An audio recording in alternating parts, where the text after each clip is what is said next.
Magnification volume 0%. Good afternoon, and welcome to a Blind Prime channel update. This is video number 200. Means I've done 200 videos on this channel, counting this one. Wow. I figured 200 videos on the channel was the perfect time to try to throw in an update on what's going on with the channel and how everything's rolling. You know, Transformers pun there. So, anyway, when it comes to the channel and what's going on in the future, I've got core classes ahead, or also known as Legend Scale, core scale or Legend Scale. Here they are in front of me, and we'll be talking about these guys in the upcoming future. We still have a few weaponizers left. We have Fast Lane, or is it Fast Pass? I think Fast Pass is... No, that's from South Park. We also have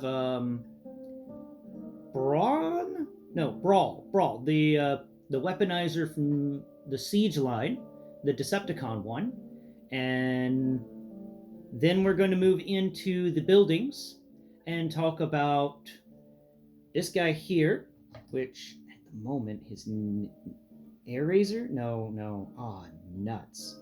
How do I forget some of these names? Oh my god. And so it's going to be the guy who turns into an airport, runway, and the guy who becomes an industrial plaza, Ironworks. And I'll talk about both of those guys in the upcoming future, as well as the Legends core scale stuff. And that's going to be the really important part about including Ironworks and this airplane guy. I forget the name of the airport dude. That's the important thing about including them in the Legends and core scale, is that I really want to emphasize how they work better in the scaling for core class. And that's really what I try to look at. I guess it's just a part of me. I don't like things when they're not in scale. It messes with me on a level. And so these base builders were pretty amazing. I thought they were cool, but also I didn't like the fact that, they technically weren't in scale with other Transformers. And honestly speaking, had they taken this guy, this airport dude here, and they had upsized him to Titan scale, I think that would have made for a very unique Transformer that would have been kind of a playset for your 1/12 scale stuff. I don't even know what the scaling is for this. What is it, 1/18th? Maybe it's 1/18th. Anyway, I'm going to be talking about that because I've done a lot of work to try and figure out, what scales with what. And in front of me here, I've got the tank from Omega Supreme, and I've got the head of Black Zarek, and I've got this little base former here that came out in Earthrise. And the point of this is kind of to talk about what's going on here with the scales. So I've also got, over here in the front, I've got the little bitty... Wait, where did you go? No, that's Thundercracker. Come here. Where you at? Yeah. Here you are. Come here, you. Come here. Okay. I've also got Zarek here, from Black Zarek, in his regular person turns into face mode. And I figured I'd start with the smallest. Now with these guys, they're pretty cool in that there are two ways that you can use this for your mind sculpting when it comes to actually assembling a diorama or something and trying to keep everything in scale for the diorama. All right? Iron Man had suits of armor that made him bigger when he put them on. So if you consider the fact that Black Zarek and Scorponok both are giant headmasters, so wouldn't it make sense that the pilot of those headmasters would actually get into a suit of armor that would be bigger than normal? Like, say maybe 8 feet tall when it should be 6 feet, for instance? Something like that. Because, if you consider it, I think it would be about 10 feet. But, so yeah. You put him down here next to the Optimus Prime. And I do know that the wheels on a semi-truck on the back end are usually 5 feet across from end to end. Like, you can stand on the... and I can stand between those wheels and reach out with my hands and touch the wheel wells on either side if I stretch. So that's a good 5, maybe 6 feet. I'm terrible with larger scale stuff. I'll just let you guys know that. So I'm working with a bias here. Anyway, it's my understanding that that's roughly like those wheels on a semi truck are generally about the average length of a person from end to end, in counting the wheel well around them. So that's an average length of a person, 6 feet. Well, at least an American person, 6 feet. So, you know what? You just leave your arms down. You never like leaving your arms up.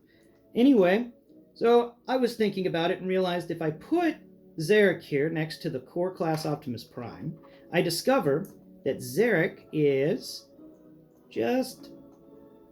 You darn little dude. Right. Thank you. You know what? Come here, Optimus. Okay, so let me take this, and we're going to put Zarek beside him. I'm going to hold him in my hands so nothing falls over anymore. Whenever you actually have Zarek completely standing up and his feet are on the ground, right next to Optimus Prime's foot, his head will come up to be just at the end of the wheels. Like his head will go just a bit above the wheel wells for, the little bits that are surrounding the wheel. So, and I'm going to say that this length between the wheel and his foot, I'll give that 3 feet. So 3 feet plus 6 feet equals, because he doesn't go beyond this area here, so we'll give it another foot, so 10 feet. So we can just say that, for the sake of scaling, when it comes to your core and Legends class stuff, the headmaster that comes with your Scorponok or Black Zarek is roughly 10 feet tall. And that helps you out a lot. Because when you consider that he got into a mecha suit that makes him a bit taller, because, he's controlling a freaking city former, it works. So then you can take that scaling and apply it to Optimus here. Now, Optimus Prime, I remember watching the G1 show, and I remembered an episode where Optimus Prime met up with Omega Supreme, when Omega Supreme was out in the woods and stuff. And Omega Supreme's tank drove by, and Optimus Prime was silhouetted against the tank. And I may just be remembering this wrong, because, memory has a tendency to do that. But I do remember that when it came to Optimus Prime and the tank for Omega Supreme was bigger than Optimus Prime. And I think that the scaling for the Omega Supreme tank that came with Siege and the core class Optimus Prime that came with Kingdom is pretty spot on. Even better, you can even open this tray here, the little driver area that they had protected passengers in or something. How do you open this thing? Good grief, right. This is Omega Supreme's chest area. He just never wants to open up. He's got such a closed off self. Okay, so you can actually put your Optimus in here. I'm gonna set it down. Sitting in here. Maybe you can put him in here. I actually, until this video, haven't done this. And some people practice beforehand. And I'm one of those people that I don't script any of my videos. I just kind of do whatever I feel is right. I come up with an idea, and then I just kind of follow that idea all the way through till its end. And Optimus Prime is a bit too big to go in here. His feet kind of hang out. And his head does go a bit tall. So maybe not exactly to scale, because you can't just put Optimus Prime inside your Omega Supreme's tank cavity. Just put those guns back down. Alright, give you your gun back, Optimus. But, it's close enough, honestly. And the fact that Omega Supreme's hand can perfectly wrap around Starscream, Core Class Starscream, which I think I put over here. Yeah, here's Core Class Starscream, and something fell over. Oh, is that Igwanos? Yeah, it was Igwanos. Okay, stand, Igwanos. Igwanos, stand. That's a good Igwanos. Now turn towards the camera and say hi. That's a good Igwanos. Okay, so we got Starscream here in his jet mode, and he is also Core Class. And the Omega Supreme can actually wrap around him, and I'm going to try and replicate it with my fingers.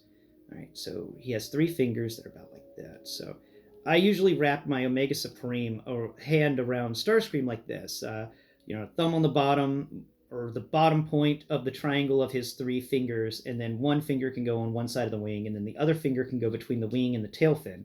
And that gives it a nice sturdy grip where he doesn't fall out. And it's pretty nice. I've had Omega Supreme fall off a shelf and still hold Starscream. That was pretty cool. And Omega Supreme was alright afterwards too. Man, got some durable toys these days. So, we've also got here this airport dude, which, man, I can't believe I forgot your name. And I got a little gun over here on one of his sides. He's a cool dude. I really like him. I think this is one of the most unique Transformers to ever come out of Earthrise, and it's made with that good sturdy plastic that you got from Siege. I love it. I love the plastic. Anyway, this Transformer, I figured, it transforms into an airport. And if we're not talking about the whole mass stuff, and it's not a big airport. It's a small airport. It's not a very large one.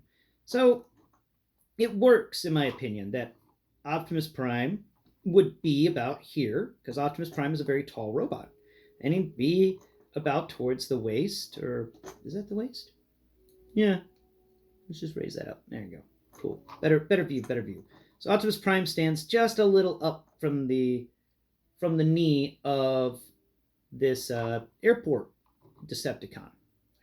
Totally forgetting the name of it. Oh, that's going to bother me. Okay, go over there. All right. And I realized it's just when it comes to these base formers, the Legends core scale is your best bet to go. And when it comes to Black Zarek or Scorponok, the core class stuff is the best way to go. I mean, we've got we'll use Optimus Prime here again. But Optimus Prime, stop moving around. All right, here we go. Optimus Prime stands almost as tall as the ears, the rabbit ears on Black Zarek. And the Black Zarek head is much larger than the Optimus Prime when it comes to girth, scale, and weight and stuff. But I would think that if you had a city former, its face would be half the size of Optimus here. And yeah, it is. It's about half the size of him. Scorponok's face is really cool. I love the face sculpt on this guy. And it's really fun to see that it does kind of line up. And it's been a fun little project of mine for a little while to really just look at these Transformers and try my best to figure out how to scale them. It always messes with me. Igwanos is the only one in this list that I'm not sure about the scale yet. I'm going to try them with some of my 3.75-inch G.I. Joes, because, I got a couple, if y'all remember the His Tank video. And I want to see if transforming him into his motorcycle mode actually makes him a great size for 3.75-inch G.I. Joes to ride. And if that's the case, then he's just going to be partnered with the couple of G.I. Joes I have, and then team up with Megatron when the His Tank Megatron comes out later on this year. Or next year, depending on when Hasbro gets around to it. And yeah, guys, so that's a bit of the future of the channel. We're going to be working hard towards, I'm going to be working hard towards bringing you some content that talks about scaling and the things that I really appreciate most about Transformers, and that is making little cities. I'm a lover of the little cities, and I hate that Hasbro didn't give us a variety on the city formers. Like, we got two types, and that's sad, and I wanted more. I wanted different shapes of the roads and stuff. I wanted more shapes to go with, because the shapes that I got, so this guy here, the airport dude, has a lot of straight roads to him, and the in Ironworks, the Autobot industrial yard guy has a lot of right angles to him, but they're not really the same texture as this guy's stuff, so it doesn't really work well, at least in my hand feel.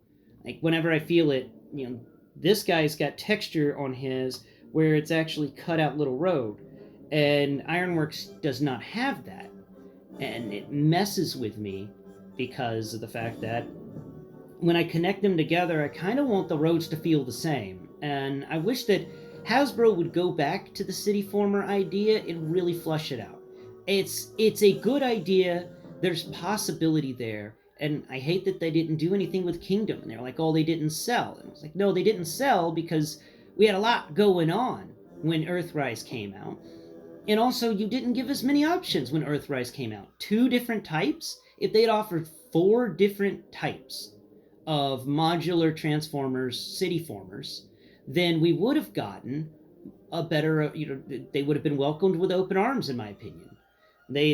People would have accepted them more because there would have been more of a variety, and people could have designed really cool Autobot or Decepticon cities, or even merged them together to create neat cities on Cybertron. And I just, I enjoy doing that. I enjoy building little cities. I enjoy building dioramas. It's something that I've always loved. And I was upset to see Hasbro just kind of throw away that whole dynamic, because it was kind of a playset dynamic, and we haven't had any sort of playsets dynamic in a while. And guys, look it up. Look it up. Go check around and see how many playsets have been released in the last 10 years. You'll notice that the number's really small, and it's kind of sad. And I'm a lover of playsets because they can be easily changed into dioramas. Usually. Not all playsets. Some playsets are just wonky and completely for kids. But other playsets, they have more adult aspects that you can change them out and make them into perfectly functioning diorama sets. And yeah, I think that's really all that I wanted to talk to you guys about today. It's just 200 videos. Holy crap. I can't believe I've made it that far. I've been doing this for over a year now, and I've met some pretty interesting people, and I can't wait to meet more new people as time goes by. It's all about exploration and education, and if you're not teaching yourself something new, or you're not trying to learn something new every day, then you're not doing it right.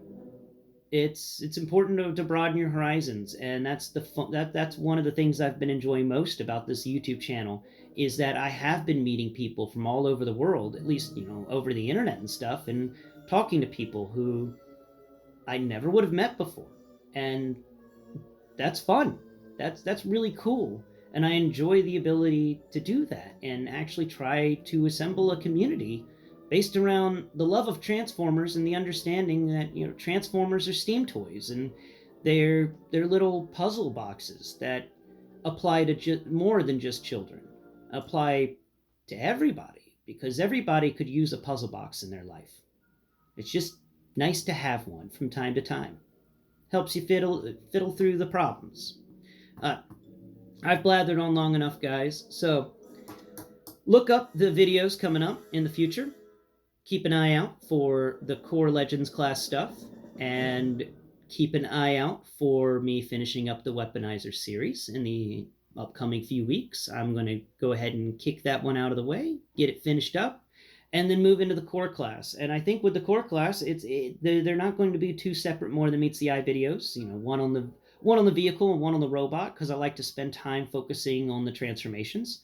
Since they're so small and the transformations are generally easy, I think in that case I will just talk about the robot mode, transform it in front of you real time, and then talk about the vehicle mode and try and get everything in. I don't ever script these videos. I just start them after considering everything I'm going to say, and then start talking, and whatever I say is what I say. It's worked for me most of my life. I study notes, an outline, and then I get up in front of the camera and I just talk. When I did stand-up comedy, that's how I would do things. I would just memorize a few cool stories that I had come up with that made people laugh, and then whichever story I remembered when I was on stage, why, that was the story I was telling.